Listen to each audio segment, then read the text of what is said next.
Неспроведувањето на Охридскиот договор, убиствата и монтираните случаи на поранешни војници на ОНА беа некои од причините поради што, како што рече Мухамед Крсничи, и се придружи на групата која учествуваше во настаните во Кумановско диво населје.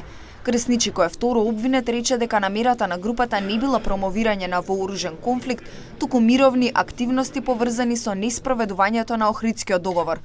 Тој во своето сведочење ги спомена Ејуп Алими, Али Ахмети и Садула Дурако Дуи, кои според него знаеле дека групата ќе влезе во Македонија. Крсничи рече дека еден дел од групата имала поврзаност со агенти од тајната служба. Според него постои видео снимка каде се гледа Мирсат Ндрејцај со двајца агенти. Јас немав улога во донесување одлуки, само Мирсат зборуваше со политичарите.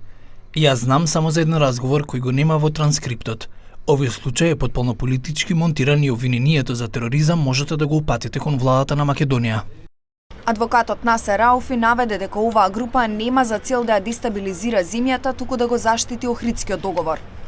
Пред декларацијата ти акузуар долче Од изјавата на овој обвинет може да констатираме дека мотивот за тоа зошто дошол во Република Македонија е неспроведувањето на Охридскиот договор. Овој обвинет кажува за неправдите кои им се направени на албанците затоа што имаше многу средби со разни функционери на политички партии и со други лица во министерствата и обвинителството.